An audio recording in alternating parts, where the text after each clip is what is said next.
लाए 500 का, 1000 का, 2000 का, 4000 का और इतने सारा फटाका लेकर आए। अब फटाका छोड़ने का जब समय आया तो फिर फटाका तुम 500 रुपए का लेके आए थे न, रस्सी बम ने सुतली बम इतना महंगा लेकर आए थे, और फटाका जब इतना महंगा लेकर आए हो तो छोड़ो कि नहीं छोड़ो तुम? अरे बोलो तो सही, छोड़ो ना? कैसे छोड़ो?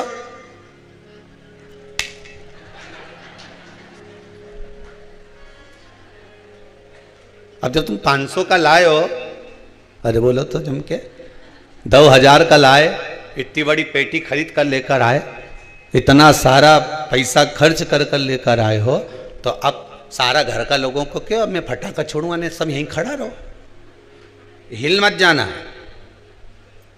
और मैं खड़ा खड़ा देखता रहे फूटे कैसे हो सके। बोलो तो सही। 500 का फटाका लेकर आया और आग लगाई न भाग गया।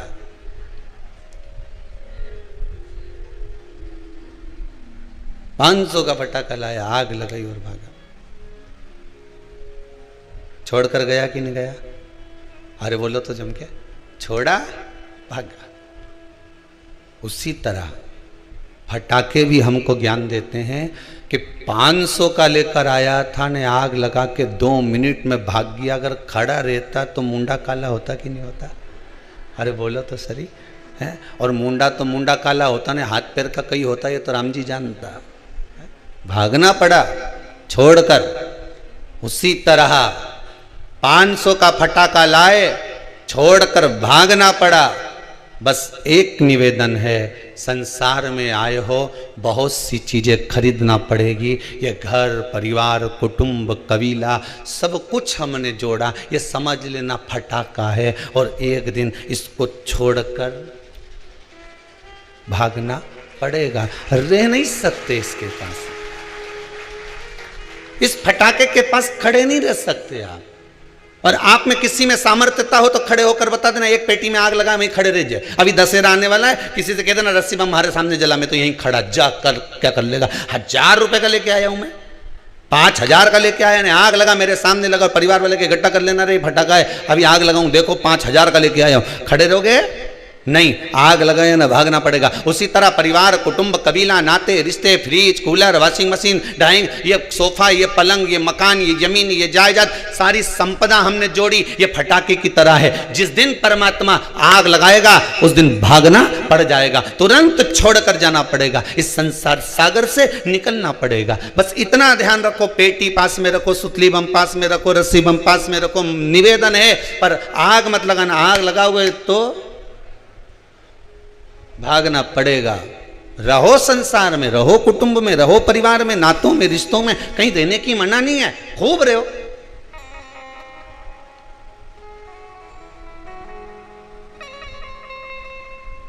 सबसे बड़ा आश्रम कौन सा? जम के बोलिए जरा। गृहस्थ आश्रम। जितने लोग टीवी पर कथा सुन रहे हैं सब सावधानी से ध्यान से सुनना। सबसे बड़ा आश्रम कौन सा? गृहस्थ आश्रम। कोई तुमसे कहे साधु बन जाओ, कि हम तो नहीं बने दादा। कोई तुमसे के सन्यासी बन जाओ तो कहने रेन दे दादा, तुम्हारा पांव पड़े, सारा साधु सन्यासी हम तो खूब देखिया, हमें नहीं बनना। कोई बोले तुमसे साधक बन जाओ तो हमें वे भी नहीं बनना। कोई तुमसे कहे कि कोई तपस्वी बन जाओ, जोगी बन जाओ, सन्यासी बन जाओ, तो कि हम तो वे भी नहीं बने दादा, हम तो घर में 2 रोटी बनाए खाएं। तो कोई तुमसे कहे कि नर्मदा के घाट पे जाके बैठ जाओ, रेन दे दादा, घर के बाहर बैठो तो बस योर वाला महाराज चिल्ला चिल्ला के बोले, मत तुम क्योंकि नर्मदा के घाट बैठ जा, रहने दे तू तो। फिर कहीं का बोले कि गंगा के घाट पर जाकर बैठ जा, हम तो घर में भले मन चंगा कटोते में गंगा।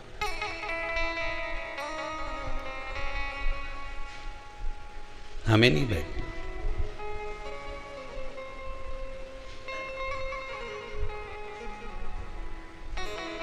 फिर कहां रहोगे?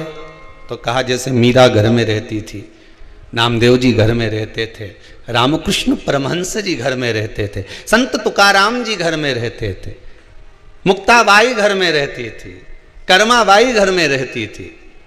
भगवान उसको मिला कि नहीं मिला? मिला ना। ऐसे ही हम भी घर में रहेंगे। घर में रहना कोई सरल बात है? अरे भैया माना कठिन है घर में रहना, पर घर में ही तो भगवान मिलेगा। यशोदा रानी को मिल गया, नंद बाबा को मिल गया, मेरे दशरथ जी महाराज को मिल गया, कौशल्या मैया को मिल गया, तो मुझे क्यों नहीं मिलेगा? मिलेगा तो मेरे ही घर में, क्यों नहीं मिल सकता?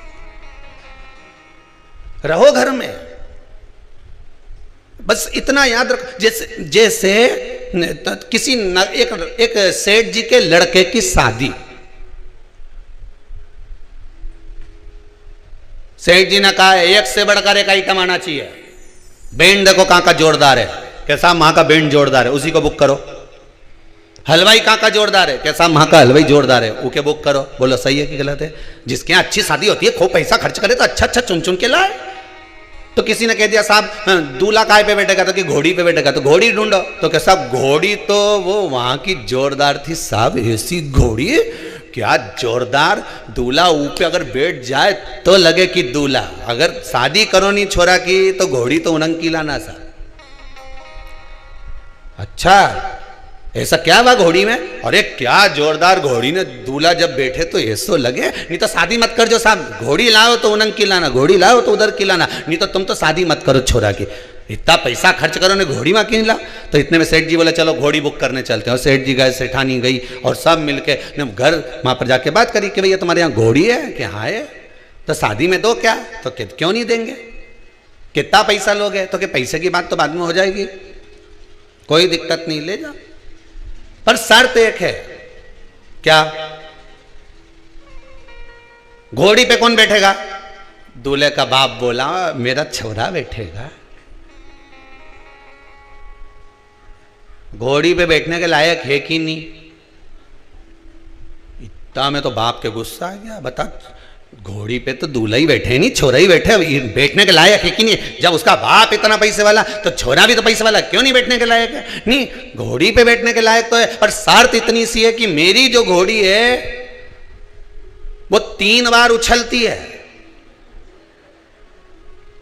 यहां से चलेगी, दरवाजे पे पहुंचने से पहले 3 बार उछलेगी, एक बार धीरे से उछलेगी, दूल्हा समझ जाएगा अरे इतना तो हमारा छोरा समझदार है।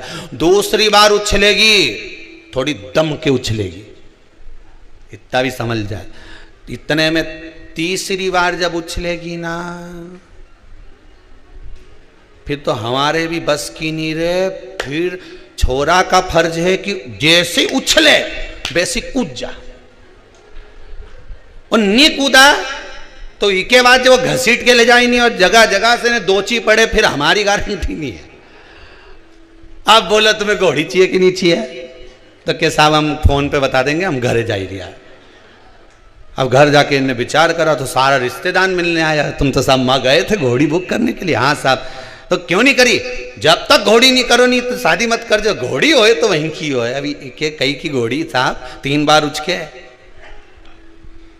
और आखिरी बार उछले जब तो कूदना पड़ेगा, नहीं कूदो तो फिर वो तो जगह जगह से घसीट दे, पूरा सत्यानाश मिला दे वह घोड़ी। नहीं साहब, घोड़ी करो तो वहीं की करो।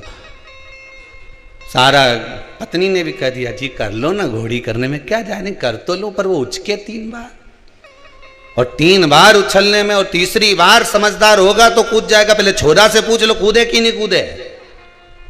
तीसरी बार में अगर ये कूद जाए तो मेरे को घोड़ी करने में दिक्कत नहीं है, इससे पूछो पहले छोरा से। तो छोरा से पूछा क्यों रे, थारी शादी करे ना घोड़ी पे तुझे बिठाए ना, तीसरी बार में कूद ही जाएगा? हो, अब ये तो बोल दिया कि हो, और ये जो घोड़ी पे बिठाया ने तीसरी बार में, पहली बार में तो जो कूदी तो ये बड़ा अच्छा लगा, कहीं उछली जोरदार, और दूसरी बार में जो उछली तो बापड़ा गिरता गिरता बच्चिया फिर भी दम से, और तीसरी बार में तो घोड़ी जो उछली तो कूदिया नहीं पड़ा, नहीं कूदा तो घोड़ी ने एक पाँव में फंसा लिया, और फंसा के जो लई ने दौड़ी ने सब दूर से घसा पसा कर दिया पूरा सब दूर से। अब तो पहचान में नहीं आया कि यह दूल्हा है कि बावर्ची है, पहचान में नहीं आया। बस ये घोड़ी की कथा नहीं, ये अपनी कथा है। गृहस्थ आश्रम में चलते चलते सबको घोड़ी पर बैठना है। 3 बार घोड़ी उछलती है, बचपन, जवानी और अधेड़ी। जिसने अधेड़ी तक संभल लिया बुढ़ापा सवर गया। बचपन में उछलेगी घोड़ी तब थोड़ा संभलना है, बचपन में माँ बाप संभाल लेंगे, बेटा गलत तो नहीं जा रहा, गलत संगत में तो नहीं पड़ रहा, संभलना है।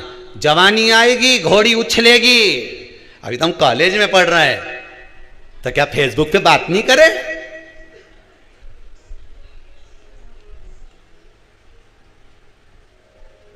क्या व्हाट्सएप नहीं चला है? घोड़ी उछली, बहुत अच्छे से समझना हो। बचपन में उछली, माता पिता ने संभाल लिया। जवानी में उछली, डामाडोल हो गया, डामाडोल। और तीसरी बार में कूदना जरूरी है। अधेड़ी आए तब शादी हो गई, बच्चे हो गए, सब अपने अपने काम धंधे से लग गए, फिर उचकी।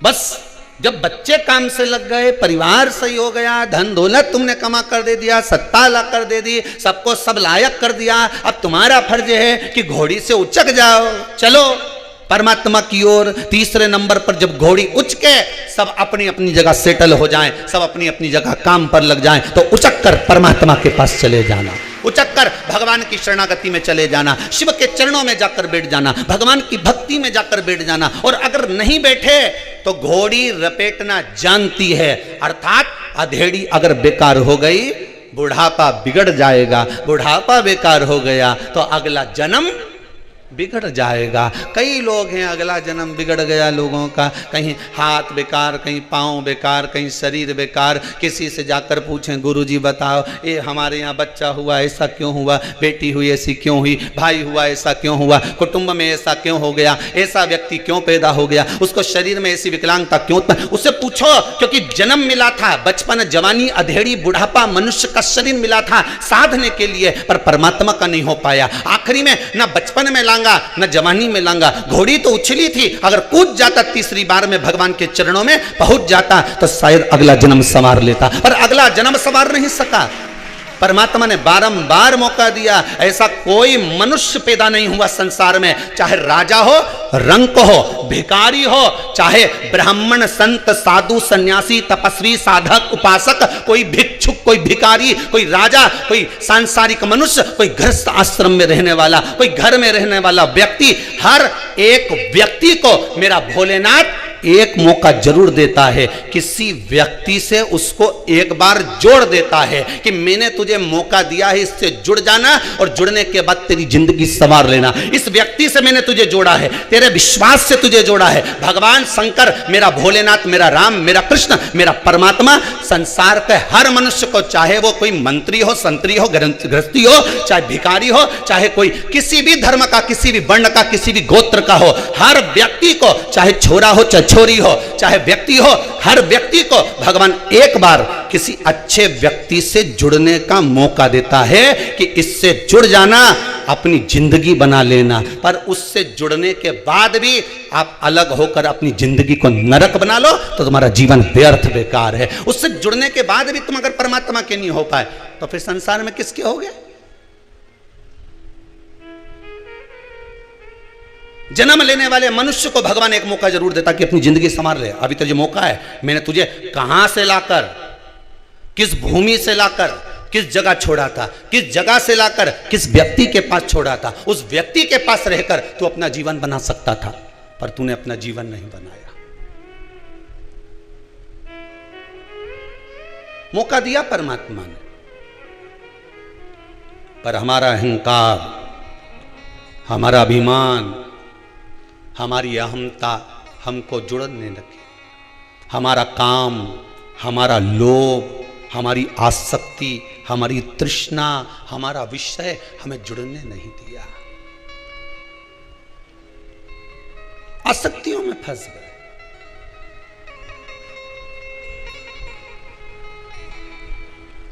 परमात्मा अगर किसी का काम कर देता है तो दुनिया के लोग परमात्मा का गुणगान गाते हैं। बोलो गाए कि नहीं गाए? अरे बोलो तो सही, गाए नहीं?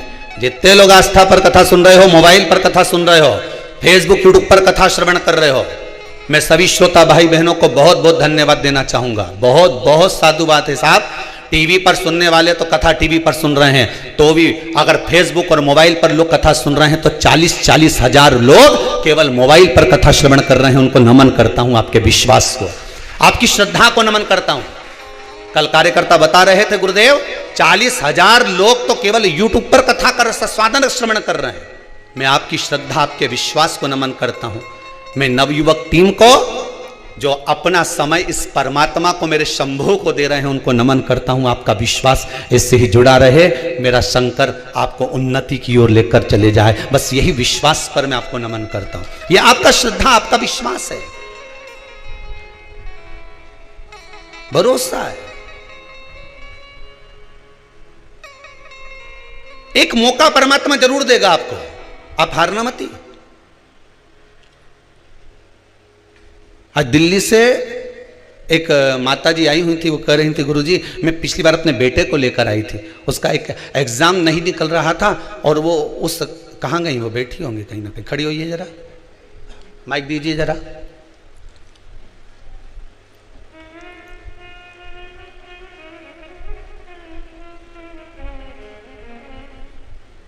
कहाँ से आई हैं दीदी आप? चालू करिए उसको। कहाँ से आई हैं? चालू है, चालू दे दो। दिल्ली से आई थी। दिल्ली में कहाँ रह रहे हैं? दिल्ली में सागरा। कैसे आना हुआ आपका? मैं उस पे आई थी शिवरात्रि, श्रावणी शिवरात्रि पे आई थी। उसके एक पेपर नहीं निकल पा रहा था फाइनल का। मैंने वो पूजन करवाया और पशुपतिनाथ का व्रत रखा। आपके बताए हुए सारे उपाय करे मैंने, वो पास हो गया। मैं बहुत बहुत धन्यवाद देने आई हूँ गुरु जी, बहुत बहुत धन्यवाद देने आई हूँ बाबा जी, बाबा की कृपा। आज एक दिल्ली से और भाई आए हुए हैं, वो अभी रास्ते में हमसे कह रहे थे गुरुदेव मेरे बेटे का जॉब नहीं लग रहा था। कहाँ है वो? कहाँ बैठे हैं? मेरे बेटे का जॉब नहीं लग रहा था गुरुदेव, पर बाबा की कृपा ऐसी हुई, उनको धन्यवाद देने के लिए हम आए। कहाँ है? कोई दिख रहा है? कहाँ गए? दिल्ली वाले जो आए हुए थे गए होंगे शायद। बेटे का जॉब नहीं लग रहा था गुरुदेव, बड़ी कृपा करिए बाबा। शंकर करुणा सागर है, उसकी दया के बिना संसार में कुछ नहीं हो सकता। आज एक माता जी आई थी, कह रही थी गुरुदेव बेटे की शादी के लिए इतने परेशान हो गए, इतने परेशान हो गए, इतने परेशान हो गए। कहाँ गई वो? कहाँ से? धार से थी, कहाँ से थी? बाद में वो बैठी थी। खड़ी होइए जरा, देव जरा माइक। इतनी खुश थी कि आंख में आंसू भर गए। ऐसी माता को भी मैं धन्यवाद देता हूँ साहब। सब जगह से जब हार गए, अंत में शंभू की शरण में गए और बाबा ने अगर हाथ पकड़ा तो इससे बढ़कर खुशी और क्या हो सकती है? जरा विचार करिएगा। कहाँ से आई हैं आप? राऊ से, इंदौर से। इंदौर राऊ से आए हैं। बहुत परेशान हो गए थे गुरुजी, मतलब रिश्ता बनते बनते फिर टूट जाता था। अब बाबा ने कर दिया। 3-4 बार ऐसा हुआ, फिर मैंने ना आपके उपाय करे और पशुपतिनाथ का व्रत करा। जय हो पशुपतिनाथ की। हो गया ना? दूसरे ही सोमवार को रिश्ता पक्का हो गया और अब शादी भी हो गई। जय हो भोलेनाथ जी की जय हो। बैठिए। बहुत बहुत धन्यवाद प्रभु जी। एक अहमदाबाद से कोई आए हुए हैं, बड़ा सुंदर व्याख्यान कर रहे थे। अहमदाबाद वाले कहाँ हैं? खड़े होइए जरा, पहुंचाइए जरा माई। आज खुशी इस बात की है कि आप लोग इतने प्रसन्न होकर आए हो ना कि दिल खुश हो गया। कि आनंद किसको कहते हैं कि यहाँ मालूम पड़ता है। कहाँ से आए आप? हर हर महादेव, अहमदाबाद से आया हूँ गुरुजी। अहमदाबाद में कहाँ से आए? रानी पार्टी सर्कल जी। आज आपके चेहरे पर बड़ी खुशी थी, किस बात की खुशी थी? खुशी तो सबसे बड़ी है कि पुण्य जन्म दिया है, वापिस जन्म मिल गया। वापिस जन्म। पिछली साल कोरोना में मैं इतना डर गया था कि मेरे जीजा जी और जीजी साथ में आए जी, उनको भी घर पे नहीं आने दिया मैंने। ओहो, किसी को भी घर पे नहीं आने दिया। मेरी एक दुकान थी वो भी बंद कर दी जी, पैसे भी नहीं लिए किसी से मैंने जी। और पिछली साल से सावन के महीने से पैसे खत्म हो गए जी। उसके बाद में मतलब पैसे ऑटोमेटिक आते रहे घर में, किसी के पास से कोई 1 रुपया भी नहीं लिया कहीं से। बाबा देता रहा, बाबा ऐसा देता रहा कि घर में अभी भी पैसे रखे हैं। जय हो, बहुत बहुत धन्यवाद। बाबा की कृपा आप पर ऐसी बनी रहे। बैठिए, विराजिए।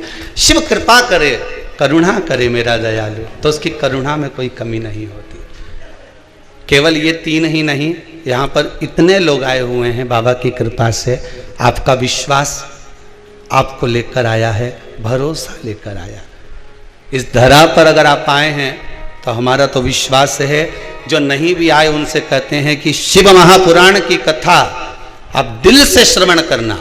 जो नवयुवक बच्चे हैं, कंपटीशन एग्जाम में बैठ रहे हैं, इंटरव्यू देने जा रहे हैं, नौकरी के लिए जा रहे हैं, मैं उनसे भी कहूंगा बेटा एक बार इस शिव महापुराण की कथा को भले मोबाइल पर सुनो, टीवी पर सुनो, अपने घर पर बैठकर सुनो, चाहे कहीं पर भी बैठकर सुनो, पर इस पितृ मोक्ष शिव महापुराण की कथा को एक बार जरूर सुनना। तो काल सर्प दोष, पितृ दोष, आहुत दोष, वासुक दोष, सारे दोष मिट जाएंगे और तेरा जॉब जरूर लगेगा।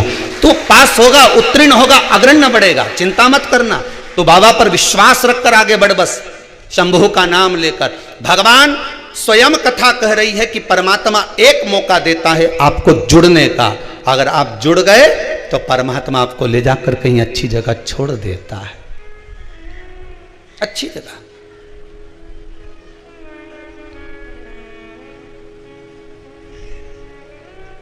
भगवान काम करेगा तो आप यश करोगे, जिसका भगवान नहीं कर्म करेगा तो लोग उसका भी बोलेंगे हम तो भगवान के मंदिर जाते थे, हमने तो खूब अगरबत्ती लगाई, हमने तो खूब दियाबत्ती लगाई, भगवान तो हमारी सुनता ही नहीं है। केवल भगवान के साथ नहीं होता, संसार के प्रत्येक मनुष्य के साथ होता है। आपके यहाँ कोई काम कर रहा है, आपके यहाँ कोई नौकरी कर रहा है, आपके यहाँ कोई चाकरी कर रहा है, कोई सेवा कर रहा है, कोई नौकरी कर रहा है, कोई धंधा, कोई आपके हाथ के नीचे काम कर रहा है। 8 साल 10 साल 12 साल उसने आपके हाथ के नीचे काम करा, आपके यहाँ काम करा, आपने उसकी कुछ गलती को देख लिया, उसको निकाल दिया। अब वो व्यक्ति जिसको निकाला है तुमने, वो तुम्हारी बड़ाई करेगा कि बुराई करेगा? बुराई ही करेगा ना, कि बड़ाई कर देगा? अरे बोलो तो जम के, बुराई ही करेगा ना, क्योंकि 10 साल तो यहां खूब खाया, आपके पास में खूब रहा, 10 साल तो आपके पास में रहकर खूब चकाचक की जिंदगी थी, और जब आपके पास से, आपकी नौकरी से, आपके दरवाजे से निकाल दिया गया, उसका व्यवहार, उसका व्यवसाय देखकर, उसका स्वरूप देखकर, उसकी गलत काम देखकर, तो वो तुम्हारी बड़ाई नहीं करने वाला, वो तुम्हारी जगह जगह केवल बुराई ही करेगा। अब उसके बुराई करने से तुम्हारा कुछ बिगड़ने वाला है क्या? हाथी जाए बाजार और कुत्ता भोके हजार, उससे कुछ बिगड़ेगा क्या तुम्हारा? कुछ नहीं। तुम तो हाथी जैसे दुम हिलाकर, अलमस्त सूंड हिलाते हुए अपनी जिंदगी को आगे बढ़ाते चलो। दुनिया आग लगे बस्ती में, अपन रहो मस्ती में, क्या किसको रोइए, चादर तान के सोइए, आप अपनी जिंदगी मस्त जियो।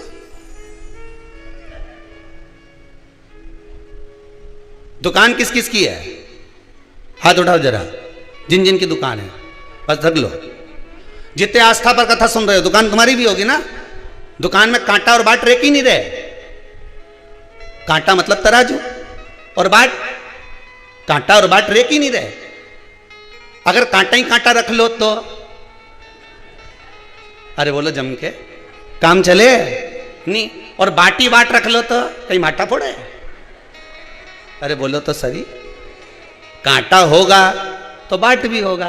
बोलो सही है कि गलत है? उसी तरह जिंदगी में कांटे होंगे तो थोड़ा बाट करना। बाट मतलब इंतजार, सुख मिलेगा जरूर, मतलब तोले हुआ कुछ भाग मिलेगा जरूर। कांटा होगा तो बाट रखे ना पड़ेगा, बाट मतलब इंतजार रखना पड़ेगा। जिंदगी में कांटे तो दुनिया के लोग बोएंगे, बहुत कांटे चुभाएंगे, पाँव में चुभाने के लिए आएंगे, पर थोड़ा सा इंतजार करना। इंतजार मतलब बाट जोना, इंतजार करना, थोड़ी प्रतीक्षा करना, भगवान पर विश्वास रखना, भरोसा रखना और दृढ़ता रखना।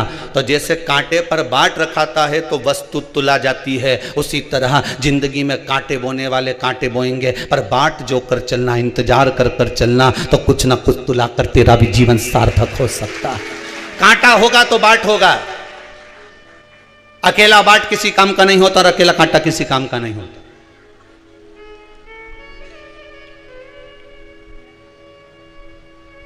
वो किसी काम का नहीं।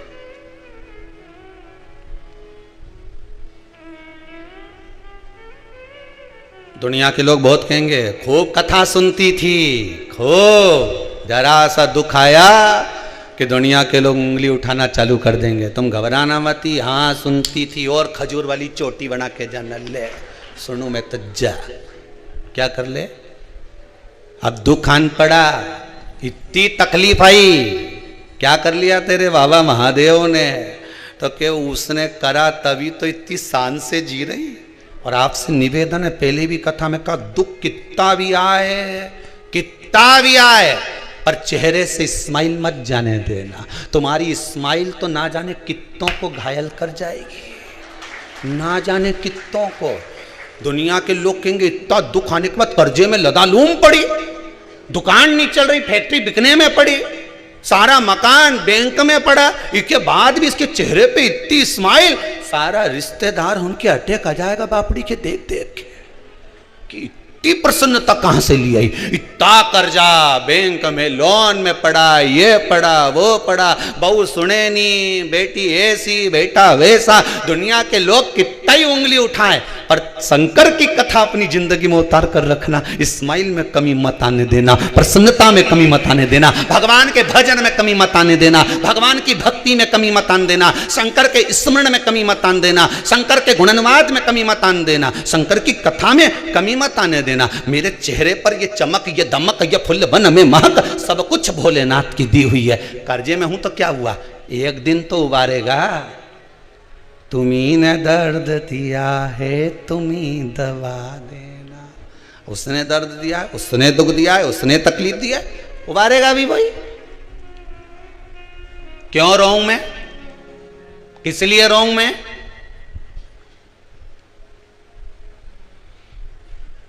गुरुजी मेरी जमीन पे कब्जा कर लिया। ओहो, तेरे मन पे तो नहीं करा, काय पे करा है? जम के बोलिए, जमीन पर। गुरुजी मुझे बताया ही नहीं, रजिस्ट्री करा ली। कोई बात नहीं, तेरा भाग्य पे तो रजिस्ट्री नहीं कराई। अरे बोलो तो सही, कराएगा? तेरा मन, तेरी बुद्धि, तेरा चित्त सब ले जाके भगवान पर सौंप दे, फिर देखें वो रजिस्ट्री काम आएगी कि ये रजिस्ट्री काम आएगी। फिर देखा जाए वो काम आएगा कि ये काम आएगा।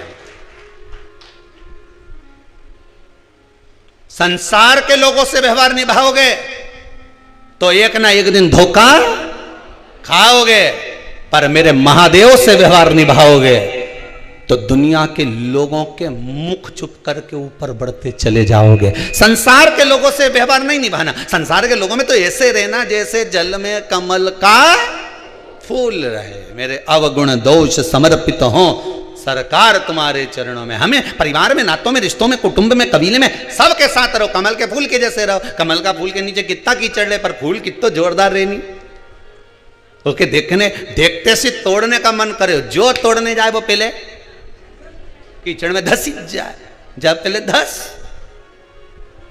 कमल के फूल के तोड़ने जाए। भगवान कहते हैं मेरा भक्त जो मेरा स्मरण करता है, मेरे शंकर कहते हैं जो मेरे मंत्र में डूबा रहता है, जो शिव महापुराण में हमेशा डूबा रहता है। रात को भी मन नहीं लग रहा तो मोबाइल में कथा सुनने बैठ गए, दिन में मन नहीं लग रहा तो कथा सुनने बैठ गए। अभी 2-4-8 दिन नहीं आई ना तो लोगों की नींद नहीं आई। ईश्वर वाला महाराज कब कथा सुनाएगा, राम जी कब कथा आएगी। तो हमारे कार्यकर्ता बोले यहाँ से ऑफिस में से कि और भी तो आ रही कथा, वो सुन लो। नहीं, ईश्वर वाला कब आएगा? नहीं तो कथा सुनो, मना नहीं, पर मन नहीं लगे। खानो नहीं भावे मन, पीनो नहीं भावे रे। कल एक माता जी ने लिख के भेजा है, क्या नाम है, रामेती बाई लिख के भेजी है रतलाम से। गुरु जी को धन्यवाद देना, अगर श्राद्ध में कथा नहीं आती तो मुझे पूड़ी और खीर भी नहीं भाती। धन्य है रामेती बाई थारे। तुम्हारे जो मैसेज आते हैं ना बड़े गजब गजब आते हैं। बात तो छोरा उन पढ़े और पढ़ के जब सुना ही नहीं तो गुरुजी ये देखो,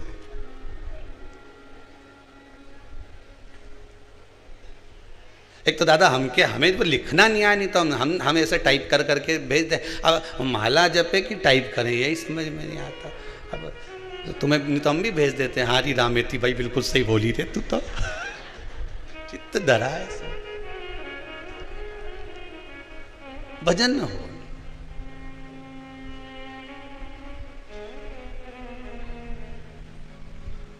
कहे कहने वाला कहे, पर अगर भोले बाबा का सहारा न होता तो दुनिया में कोई हमारा न होता। कौन होता हमारा? शंकर नहीं होता। 2 साल से ये कोरोना चल रहा है और 2 साल से ये शिव महापुराण ऐसी चल रही है कि कोरोना और पुराण का जंग चल रहा है। शंकर का और कोरोना महामारी का जंग चल रहा है। जैसे वो अहमदाबाद वाले बोले, ऐसे कई लोग आकर बोले कि हमारा विश्वास जीता है।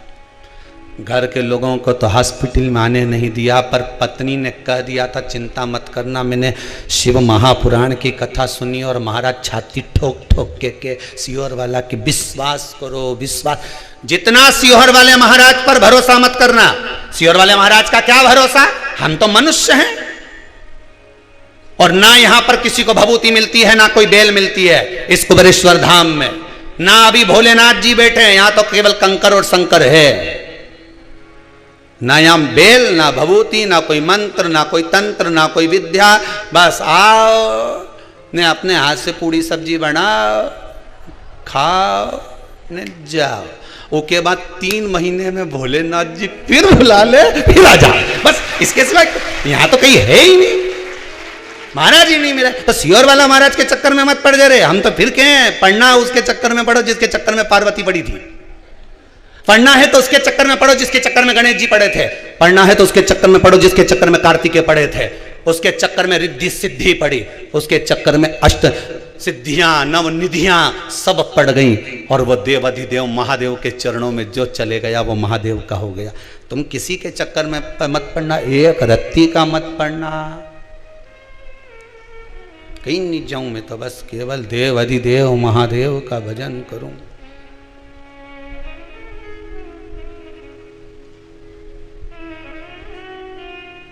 स्वयं भगवान विष्णु से पितृ देवता कहते हैं।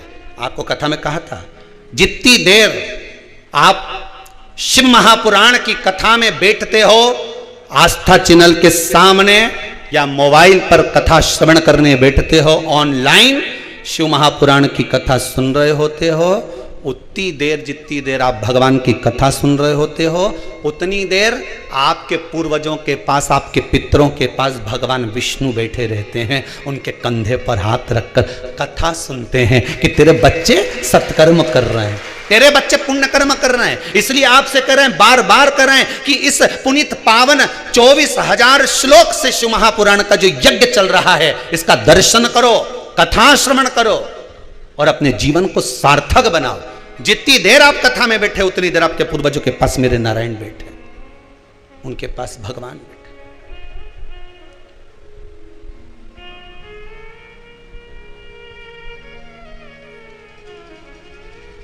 संगी छूटे साथी छूटे छूटे जग सारा, पर एक नहीं छूटे भोलेनाथ जी हमारा। बस संसार का सब छूट जाए पर मेरा भोलानाथ, मेरा शंभुनाथ, मेरा त्रिकालदर्शी, मेरा कैलाशी, मेरा अविनाशी नहीं छूटना चाहिए। वो क्यों छूटे?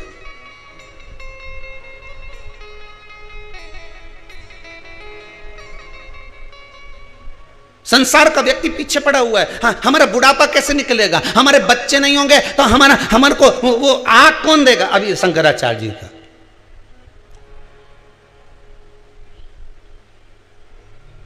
तुम्हें आग लगाने वाले को मत ढूंढो रे। अभी कोरोना महामारी ने दिखा दिया औलाद को मौका नहीं मिल पाया। बोलो सही है कि गलत है? ऐसे ही आग लगाया है। तुम्हें आग लगाने वालों को मत ढूंढो कि बच्चे नहीं होंगे तो आग कौन लगाएगा। तुम्हारे भीतर समाहित अज्ञानता में आग लगाने वाले सदगुरु को ढूंढो कि अज्ञानता में आग लगा दे और मुझे ज्ञान की उपज पैदा कर दे जिससे मुझे महादेव मिल जाए। अज्ञानता को जलाने वाला कोई सदगुरु मिलना चाहिए, तुम में आग लगाने वाला नहीं मिलना चाहिए, अज्ञानता में आग लगाने वाला चाहिए। 4 बांस 4 कंधे और 40 कंडे, ये तो कोई भी दे देगा। आखिरी समय में इतना ही सामान चाहिए। जिसके नहीं मालूम है लिख लो, जिसके नहीं मालूम लिख लो। क्या क्या? 4 बांस, 2 तो लंबा, बाकी का आधा टुकड़ा करा हुआ ने बिछाने। 4 बांस 4 कंधे और 40 कंडे। इससे ज्यादा कहीं नहीं लगे। और इतना चीज पाने के लिए पूरी जिंदगी निकाल दी, छोरा की नहीं सुनेंगे तो कंडा कौन देगा, बहू की नहीं सुनेंगे तो फिर अब ये 4 बांस 4 कंधा और 40 कंडा तो तुम